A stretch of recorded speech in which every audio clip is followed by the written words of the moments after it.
sure there's a lot you want to take from Nick Saban as you take over as a head coach, but is there a balance you want to strike between drawing what you learned from him and kind of making it your own and doing your own thing? Yeah, and I think you find that balance as you go along, because I don't think I can be who he is, and I certainly have some differences, and I've got to find that medium and that balance that I'm happy with. I'm certainly thankful for the opportunity he gave me, and the career I've had to this point, is a lot of the credit is to him, and it's been a big part of my learning process. And looking forward, I've got to, do my own thing and be my own person, and that's important to me. Number one thing I'd like to take is some of those players, but a lot of those guys are gone to the NFL. What's the adjustment been like for you being a head coach now? You're not just in one, you got to kind of oversee everything, check in on everybody. How has that been going for you?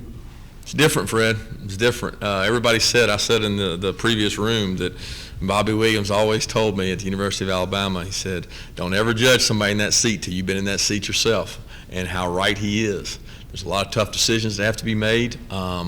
You're running a program, and a lot of times you're the face of a university, and I think that's really important, the way you handle that, and I had nobody better to train under than Nick. And so it's been an adjustment, but I'm very comfortable in the seat I'm in now.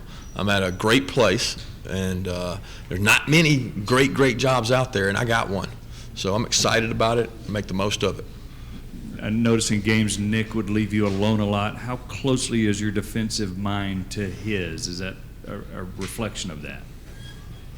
I'll probably forget one of those two. I'll answer the first one. No, I don't mean that. I just don't know if I can remember both of them. I don't know which one to answer first. I think when you talk about Nick and I defensively, having been together for 11 years and spent countless hours in meeting rooms and doing what coaches do in season specifically, you do become one. You do think alike. You do share ideas about situational defense, what we're going to play in this situation, what's good, what gives us problems. I mean, obviously you become the same philosophically, and that's important that you're on that same page. Otherwise, he wouldn't be comfortable enough to leave me alone.